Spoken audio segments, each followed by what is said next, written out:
Just before I go into those 7 components, a little bit of background on why we're here and the story of what's actually happening. So most of you I've met, whether it's virtually through Twitter, through Facebook, through LinkedIn. I try and connect with all the people that are coming and through our presentations or anything like that. And if we're not connected in any of those social networks, then feel free, just put my name in Google. You'll find lots of ways to connect with me in the way that you prefer. If anyone is a Twitter person, we'd love to get a stream going around hashtag Bank to the Future, and feel free to follow either myself or the organisation. So Bank to the Future, really, it's about a year in the making.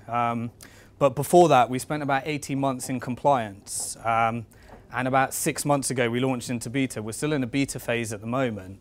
But we set Bank to the Future up purely because raising finance is really just a ginormous pain in the arse.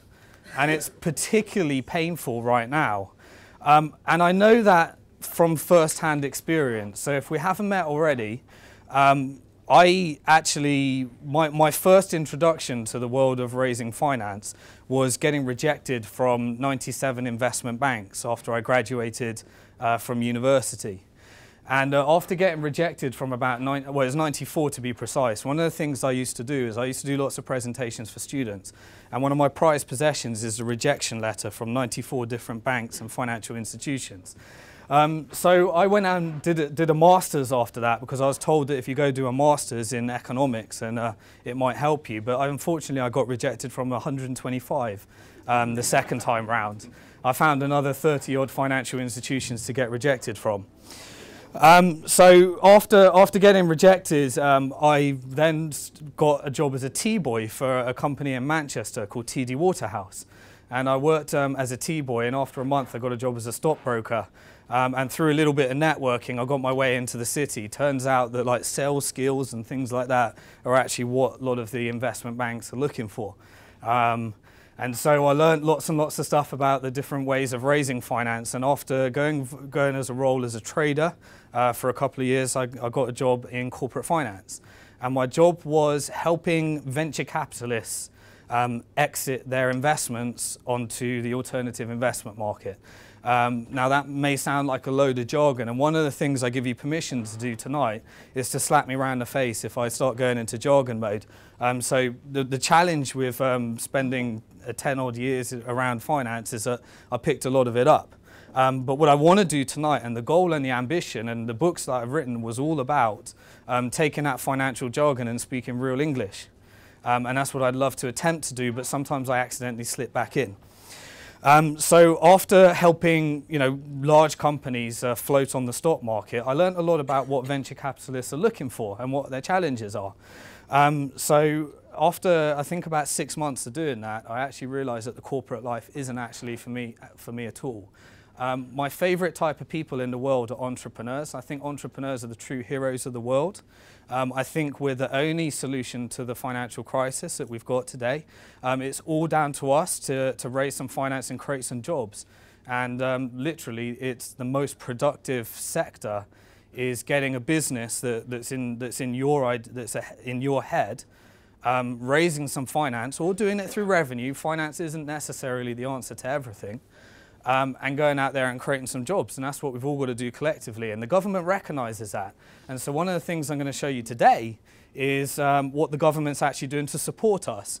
And although, if anyone knows me, I'm quite a critic of the world of banking. So one of the things I did on the side, when I set up a training company for students seeking careers in banking, and that gradually moved to my passion of, while we were, we put about 10,000 students through a program. I think one of our students will be in every single bank and financial institution, as far as I know, somewhere. And we put them through the program. And what I really got passionate about is really saying, do you really want a job? Don't you want to, you've got all this talent and this passion. Why don't you look at the alternative finance sectors that are arising right now? Social banking and community banking. Anyone watch Banker Dave? Anyone saw that? You didn't see that. Robin, you're the only one. We're the only geeks that watch things like that. It was a brilliant documentary about a guy from, where was he from? from Burnley that decided to start a bank, and all he wanted to do was take some of his own money and just lend it to people. And he had this tremendous pressure from the FSA and all sorts of stuff just to try and do it. But he figured out a way anyway. So I was encouraging lots of students to be more social bankers. And interestingly, one of the people that was working for us at the time, he set up a not-for-profit called Positive Money.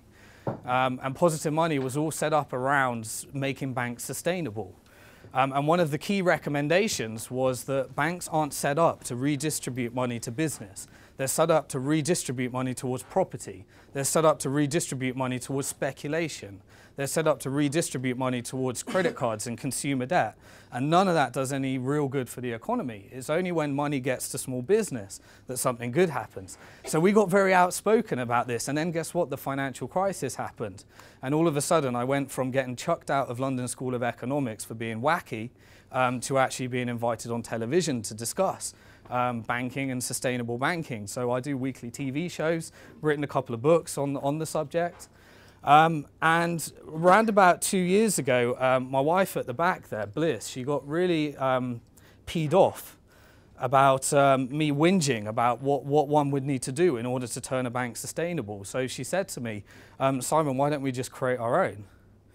And after falling off the chair, I gradually got my head around what it might actually take. And we put together a business plan, and it was, an awful lot of investment. So what we did is we broke that down into what is a problem that we could solve feasibly right now, raise a smaller sum of finance, and build something that could eventually be an entrepreneur's bank. And that's what we're trying to achieve. At the moment, we're not a bank. We're nothing to do with banking at the moment. Bank to the Future is about trying to get more finance in the hands of entrepreneurs and businesses. And so that's a little bit of background on why we're here today, just to give you some context behind what we're actually doing. But that's nothing about what we want to talk. What I want to talk about is how you can raise finance. One of the things I forgot to say, in my last business, I was fortunate enough to go down the angel investor route. And with the angel investment, I managed to get a billionaire called Peter Hargreaves, who owns a company called Hargreaves Lansdowne, to invest in us. And that was an interesting experience about what it's like to pitch billionaires and get them to invest in you. Now, what happened just before the launch of Bank to the Future is we went down the same route. We didn't have a platform yet. We wanted to create a platform that allows businesses to raise finance. And so we started pitching lots of angel investors, and I managed to get some high net worth investors to invest in us. And what happened, it was an interesting experience. For about 6 months, we got so caught up in building the platform and building in going through compliance and technology and all the challenges. Some of our developers are in here today. That we thought that the investment was signed and sealed, but every month there was something that happened, a reason why we didn't sign the deal. Maybe someone was in Dubai, or someone else was this, or there was one thing. And we got to the point where it was 1 week before us launching the business, where I was maxed out in all my personal cash that we'd put in. And they waited 1 week before launch and said, actually, Simon, we're ready to go ahead now, but we want double the amount of equity, and we're going to put half the amount of money in. And they waited right until we were 100% committed. So we told them to shove it, and we put the pitch on Bank to the Future and raised the finance through Bank to the Future on Bank to the Future. So we crowdfunded this business that you're here right now. I'd like to share with you how that works. The interesting thing, the very next day after us deciding to do that, Sir Richard Branson did a press release on us in the Telegraph, and we got lots and lots of attention, which allowed us to raise the finance that we actually need. So it's been a hell of a journey getting to where we are.